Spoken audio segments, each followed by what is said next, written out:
আমরা চলে এসেছি ভারতের সবচেয়ে বড় আরবান পার্ক অর্থাৎ ইকো পার্ক।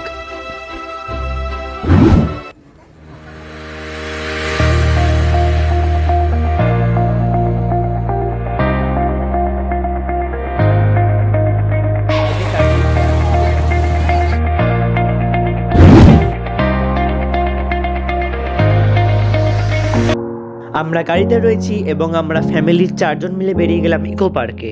দেখা হয়নি, যেগুলো নতুন হচ্ছে সেগুলো। আমরা এর আগে লাস্ট 2019 সালে গেছিলাম ইকো পার্কে, অর্থাৎ প্রায় 5 বছর আগে। এবার যাচ্ছি 2024 সালে।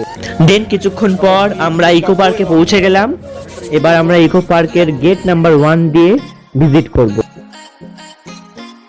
এরপর আমরা ম্যাপ দেখে চলে গেলাম এবং বেশ কিছু ছবি তুলে নিলাম সেখানে গিয়ে।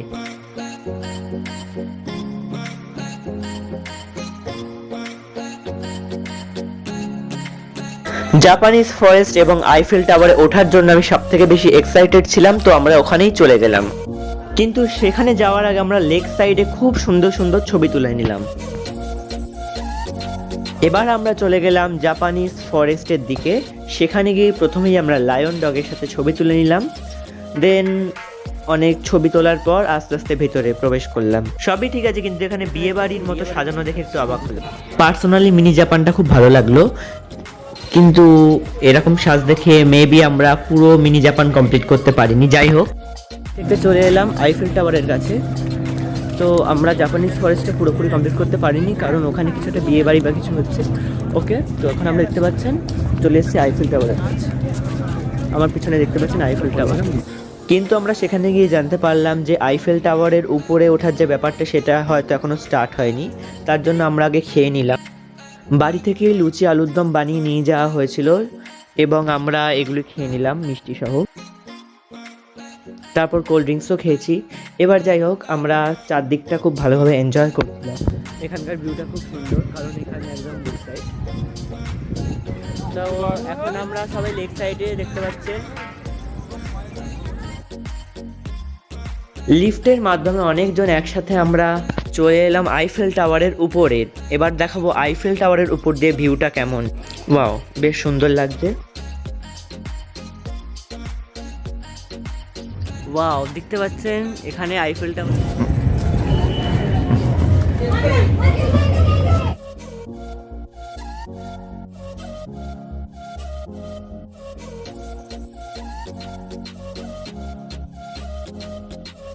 এখানকার নিয়ম 5 মিনিট পর্যন্ত এখানে থাকা যাবে। তো দেন আমরা নেমে এলাম লিফটে করে।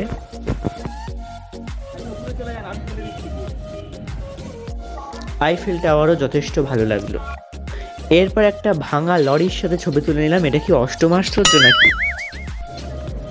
এরপর আমরা আইসক্রিম খেয়ে নিলাম। দেন এবার আমরা যাচ্ছি রেইন ফরেস্টের দিকে। তো দেখতে পাচ্ছেন আমরা রেইন ফরেস্টে চলে গেছি।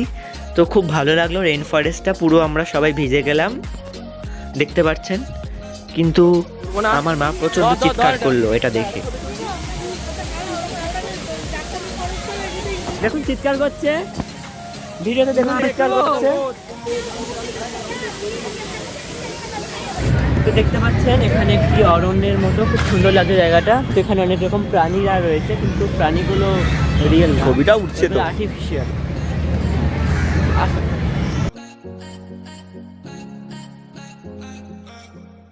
প্রচুর গাছ ছিল, অর্থাৎ প্রচুর অক্সিজেন, পুরো নেচার এখানে। চলো, ওই তো অনেক কিছু। দেন আমরা এলাম মাস্ক গার্ডেনে। অনেক কিছু দেখা না দেখা জিনিস দেখলাম, কারণ এর আগেও আমরা ইকো পার্কে এসেছি 3 বার, এই নিয়ে 4 বার হলো। আমি যখন এসেছি তখন আমি অনেক ছোট ছিলাম। 7 ওয়ান্ডার্স অর্থাৎ সপ্তম আশ্চর্য আমরা দেখে নিলাম।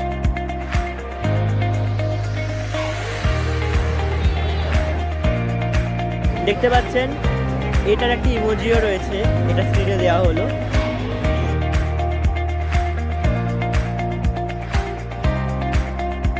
অর্থাৎ তাজমহল, শাহজাহানের তৈরি ভারতবর্ষের গৌরব তাজমহলে প্রবেশ করছে। চারদিকের পরিবেশটা একবার দেখে দিচ্ছি, ওয়ান্ডারফুল থেকে ওয়ান্ডারফুল।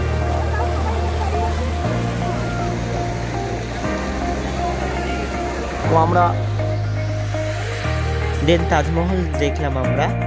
তো দেখতে পাচ্ছেন এখন আমরা এবার ইকো পার্ক থেকে বেরোবো। হ্যাঁ, এই কফি খাবি না কফি কোথাও গেল?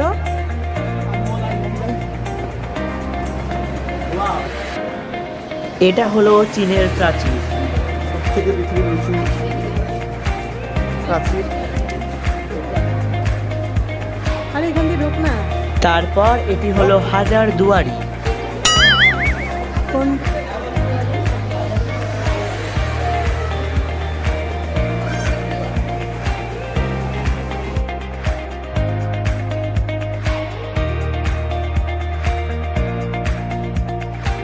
চলে যাচ্ছি মিশরের পিরামিড দিয়ে সম্পূর্ণ করলাম সপ্তম আশ্চর্য। ছোটবেলায় আমি এই মমিটাকে ভয় পেতাম। এবার আমরা দেখে নেব আমাদের কাটানো কিছু সুন্দর মুহূর্ত।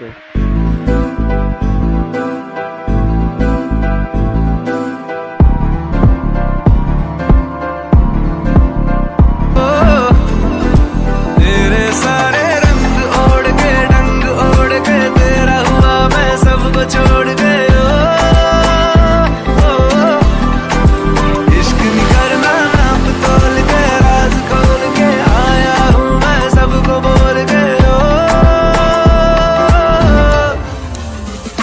मैं तो चले तेरी ओर तेरा चले है जोर तेरा होया मैं यार में भूले आए संसार में चले तेरी ओर तेरा चले है जोर तेरा होया मैं यार में भूले आए संसार में जग तेरे लिए छोड़िया दिल तेरे संग छोड़िया अब तेरा मैं तो हो गया आगे तुझे मैं खो गया जग तेरे लिए छोड़िया दिल तेरे संग जोड़िया अब तेरे मैं तो हो गया आगे तुझे मैं